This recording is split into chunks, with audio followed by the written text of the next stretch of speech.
A K ബാലനെതിരെ CPM നേതാവ് A K ബാലനെതിരെ ചില വർഗീയ കോണുകൾ നടത്തുന്ന അപനിർമ്മിതി, ഇതിനെതിരെ കൃത്യമായ മറുപടിയുമായി ഇന്ന് എ കെ ബാലൻ രംഗത്തെത്തി. ജമാഅത്തെ ഇസ്ലാമിക്കെതിരായ ആരോപണത്തിൽ ഇപ്പോഴും താൻ ഉറച്ചു നിൽക്കുന്നു. എ കെ ബാലൻ പറഞ്ഞു, ന്യൂനപക്ഷ വിരുദ്ധ മനസ്സിൻ്റെ ഉടമയാണ് താനെന്ന് വരുത്തി തീർക്കാൻ ഉള്ള ശ്രമമാണ് ചില കോണുകൾ ചെയ്യുന്നത്. അത് നടക്കില്ല. തനിക്കെതിരായ വക്കീൽ നോട്ടീസിലുള്ളത് വാസ്തവവിരുദ്ധമായ കാര്യങ്ങളാണ്. ജമാഅത്തെ ഇസ്ലാമിയോട് മാപ്പ് പറയില്ല.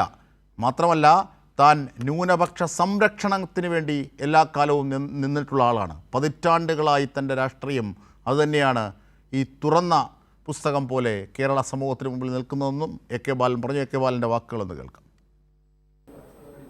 നോട്ടീസിൽ പറയുന്ന കാര്യങ്ങളെല്ലാം വസ്തുതാവിരുദ്ധവും തെറ്റിദ്ധരിപ്പിക്കുന്നതും എന്നെയും എൻ്റെ പാർട്ടിയെയും പൊതുസമൂഹത്തിൻ്റെ മുമ്പിൽ അവഹേളിക്കുന്നതിനും അപമാനിക്കുന്നതിനും അപകീർത്തിപ്പെടുത്തുന്നതിനും വേണ്ടി പരപ്രേരണയിൽ ഗൂഢ ഉദ്ദേശത്തോടെ കെട്ടിച്ചമച്ചതാണ്.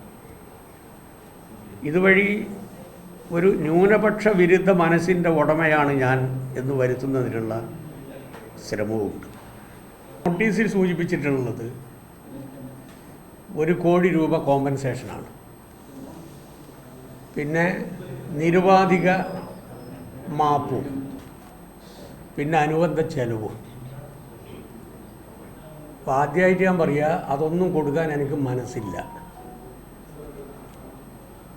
അപ്പം അതിൻ്റെ ഭാഗമായി ജയിലിൽ പോകാനാണ് അന്തിമ വിധിയെങ്കിൽ അത് സന്തോഷപൂർവം സ്വീകരിച്ച് ജയിലിൽ പോകും. സച്ചിൻ വള്ളിക്കാട് ഞങ്ങളുടെ പ്രതിനിധി. സച്ചിൻ, എന്തൊക്കെയാണെന്ന് വാർത്താ സമ്മേളനത്തിൽ എ കെ ബാലൻ വ്യക്തമാക്കിയത്?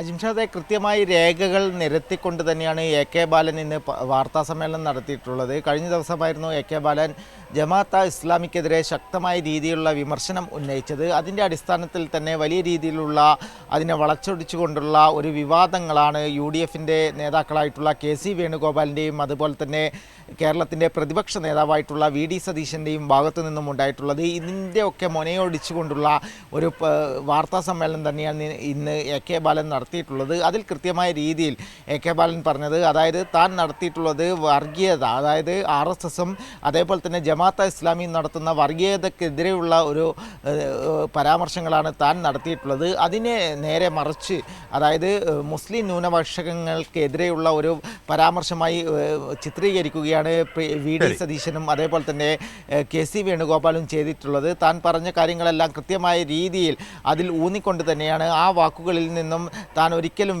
വ്യതിചലിക്കുന്നില്ല, ആ വാക്കുകളിൽ ഉറച്ചു നിൽക്കുന്നു, താൻ നടത്തിയ പരാമർശങ്ങളിലെല്ലാം ഉറച്ചു നിൽക്കുന്നു എന്ന് തന്നെയാണ് മുതിർന്ന CPIMൻ്റെ നേതാവായിട്ടുള്ള എ കെ ബാലൻ പറഞ്ഞിട്ടുള്ളത്. മാത്രമല്ല, എ കെ ബാലൻ്റെ പരാമർശത്തിൽ പ്രതിപാദിച്ചുകൊണ്ട് കഴിഞ്ഞ ദിവസം ജമാഅത്തെ ഇസ്ലാമിയുടെ ഒരു വക്കീൽ നോട്ടീസ് എ കെ ബാലന് ലഭിച്ചിരുന്നു. എന്നാൽ താൻ ആ സംഘടനയെക്കുറിച്ചുള്ള പരാമർശങ്ങളല്ല നടത്തിയിട്ടുള്ളത്. അതിനാൽ തന്നെ ആ വക്കീൽ നോട്ടീസിൽ പറഞ്ഞിട്ടുള്ള 1 കോടി രൂപയുടെ നഷ്ടപരിഹാരം അടക്കമുള്ള കാര്യങ്ങൾ താൻ കൊടുക്കില്ല എന്നും എ കെ ബാലൻ വ്യക്തമാക്കിയിട്ടുണ്ട്.